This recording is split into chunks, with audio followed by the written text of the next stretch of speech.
Hello friends, welcome back to my studio. Hope you're well. It's really sunny here today. We're getting temperatures now that have been double what they have, so excuse my red face. It's only about 10:30. It's already quite warm. Summer's bang here before December. Anyway, today I'd like to share a few things that I've been buying, and also I wanted to talk a little bit more about this cold wax medium that I'm going to use to varnish. These two pieces behind me are, I think, finished, and well, I hope they are, because I've put them up for exhibition in a local artists exhibition at the Castlemaine market building. If you're able to get to Castlemaine, it opens on the 18th of November 2022. So I need to get some varnish on these too. And I want to try this cold wax medium. I'll show you, it's kind of like a paste.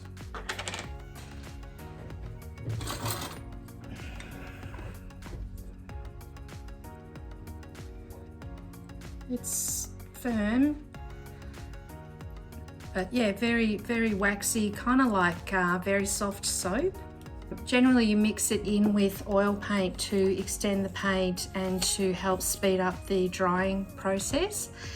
It is wax with a solvent in it, and so once the solvent evaporates it becomes firm, and that's what helps the oil paint dry.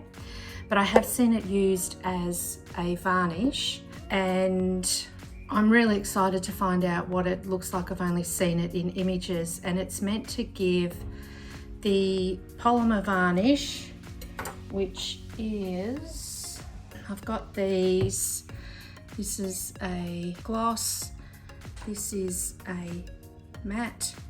You can also use something like a self-leveling medium to varnish, because then you won't get any brush strokes in there. And the problem with these is I don't like the gloss finish. It particularly looks plasticky, so I have been trying the matte to go over, but it's still got a plastic feel to it, because you know, it's synthetic. So apparently this cold wax medium over the top will help bring a richness back to the paint and take away that plasticky feel and look.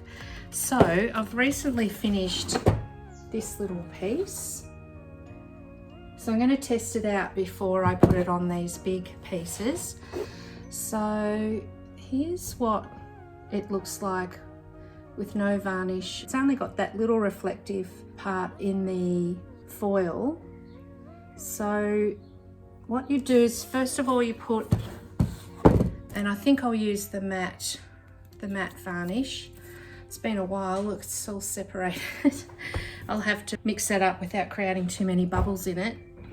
But we'll give it a coat of this varnish, and then while that is drying, I'll show you some of the other things I've been collecting and doing.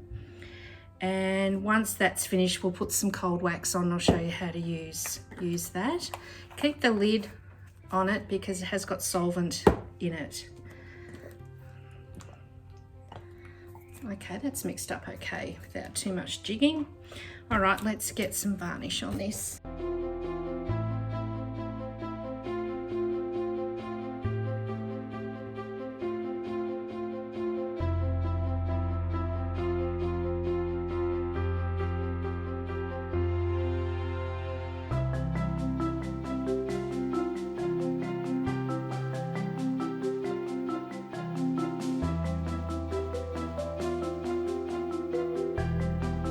So while that's drying, let's get into showing you some of my new purchases. The first one is I bought a big paint bucket for water.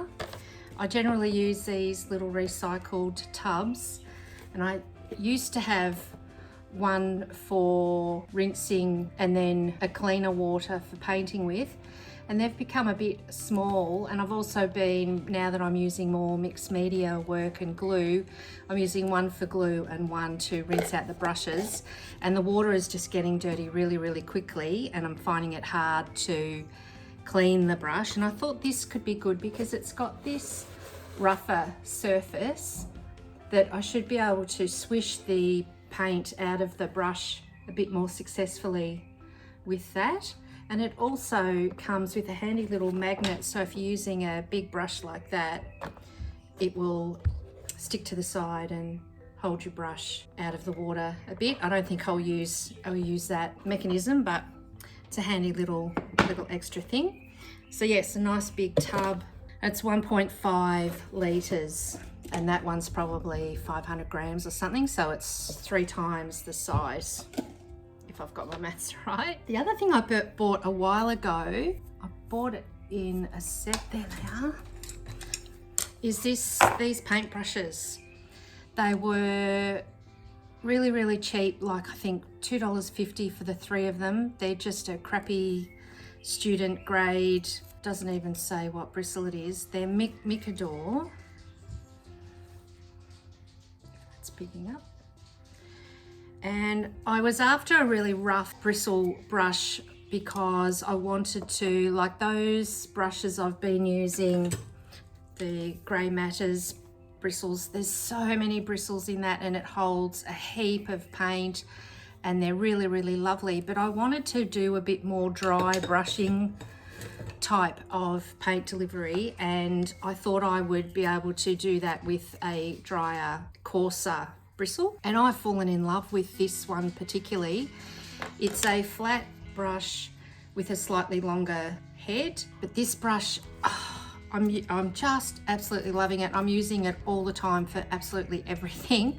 So I did end up getting another packet of round ones. I couldn't find any more flat, and they're really super coarse. Now the problem with cheap brushes, as you can see, the bristles are already coming out of that one, so you do need to be aware of that and be picking bristles up out of your painting if you don't want them there. But yes, so I've got a good set of round ones, but I'm on the lookout for some more because I'm like so attached to this now. I'm like, I hope that doesn't run out and wear out on me because I just absolutely adore it. It's holding up really well. I'm like really quite rough and scrubby, and yeah, it's going really well. So these ones are a hog hair. They were just from Bunnings. I'll see how I go with those.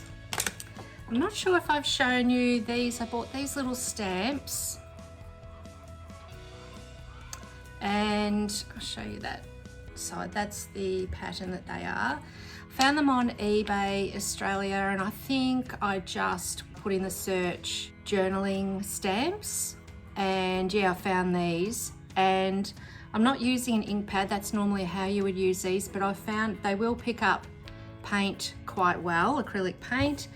And that's actually, this one is this one here, stamped a couple of times in different colors, the 2 shades there. So yeah, they've been really lovely, and again, a few dollars.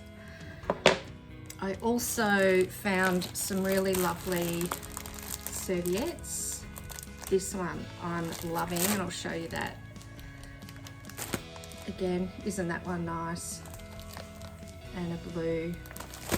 And this magnolia pattern is in this new artwork here. So that's the blue there and the magnolias there.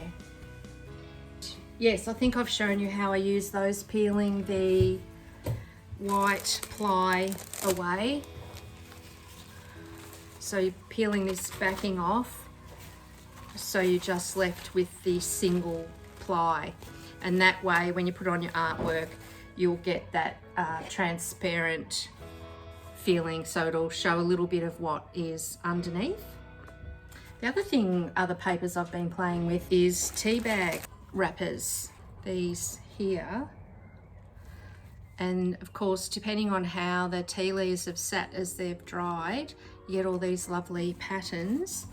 And I've got that again under there. That's one of those tea bag papers on that piece. So they're really easy. No, they don't go moldy once they're dry. And I'll show you the footage here of how easy they are to unravel and prepare. Depending on the brand of tea, you'll get different shaped bags and different way that they are put together. So bushels or twinings are the ones to go for. I want to play around with, I don't really drink tea. I know I use teacups and things, but I don't really drink hot drinks, tea or coffee. So, but what I'd love to do is get some herbal tea. I'm thinking the rosehip teas and things would have a lovely colour to them, I think. So I'll be playing around with those and I'll show you those if I can convince someone in the house to drink herbal tea for me, or I might just have to sacrifice some tea bags. Other thing I found at an auto shop online, yes, I do a lot of online cruising. I found these shop towels. If you're interested in any of these things, let me know and I'll chase up the links. So it's kind of a cross between a rag and the paper towel. I go through absolute mountains of paper towel and it stresses me out. I do use rags. I've got old towels and rags that I use. They're not lint free though, and they're not necessarily as absorbent as the paper towel. And so far using these, I've found they are really happy in between and they're lasting ages. Once they're wet, I can leave them to sit and they dry and I can use them again. So I don't feel like I'm being as wasteful to the environment. And yeah, I'm hardly going through them. And so yeah, I'm really, really pleased. And apparently they're lint free. So they've been a really, really good find. I'm really happy about that. Did I say I bought some more Posca pens? I'm not sure whether I've shared these or not. I had, I think, those colours, because I've found the coloured Posca pens so lovely, I've gone and bought a black in those, and I also splurged and bought a gold and a copper and my favourite purple and a yellow. They've actually really, I know a lot of people online use Posca and I'm like, oh yeah, so what are they? They are super, super highly recommend. They are great, great pens. And on this piece, I'm not sure if it'll pick it up, this line here is the gold Posca pen. You see a little bit, there we go. So I have got footage of me creating this, and I think I'll do it as, because you know I don't like showing rush painting because that's just not how it is in the studio. I'll show you a little bit of footage, but I think what I'll do is release the full thing. This has still got more that needs to happen, but I'll release the full thing as a Skillshare class and talk about what I'm doing in that. Absolutely loving how it is at this stage. So that's now dry, and I'll try and show you the sheen. Of course it's matte varnish, so it's not as glossy or as plasticky as the gloss version, but that's what it looks like with varnish, and normally you would do a couple of coats, but I'm going to now put on this cold wax medium. I'm going to use one of those shop towels because it's lint free, and apparently you don't need much, and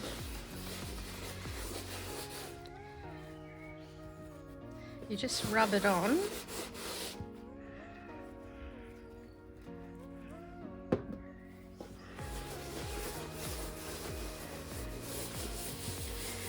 Normally you would use this on a stiff substrate, but if it's a thin enough layer, it will be okay. It won't crack on the canvas. It does move, of course, but if it's a thin enough layer, it won't crack. Oop.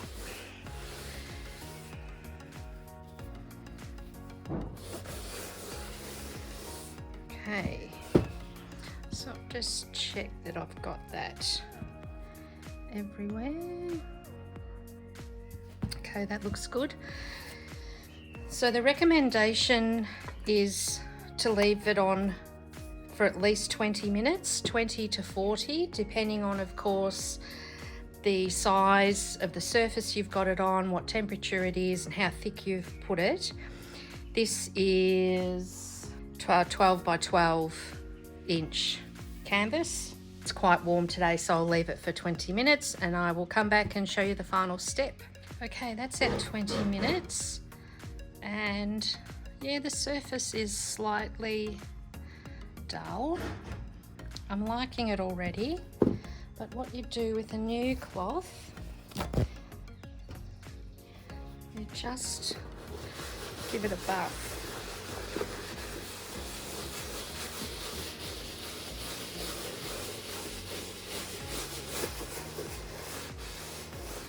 Of course, you need to be careful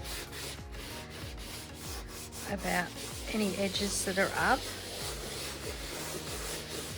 and I can tell where I've been, where it's still a little bit gripping on the towel.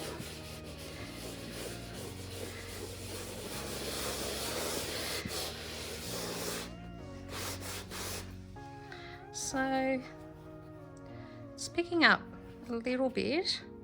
I guess you're just taking the excess wax off, not necessarily buffing it to a shine.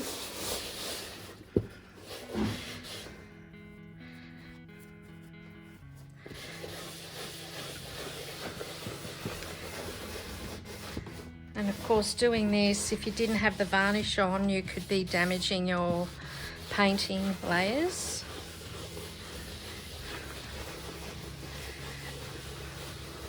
Okay, that feels like it's done. So yeah, I really like that. I will try and do a split screen to show the before and after, but yeah.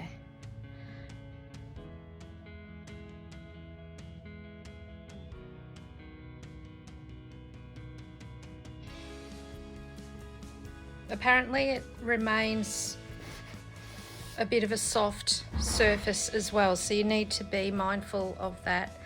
I mean, I think most people, once they've completed a painting, we're all pretty much storing them correctly and being careful, but particularly so with the wax, I'm told. So yeah, there we go.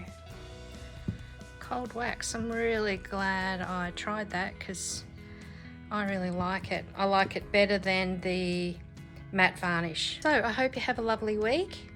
Thanks for watching. Please hit like if you've enjoyed it and share with anyone you think that may like it as well. And I shall see you next week. Take care. Bye.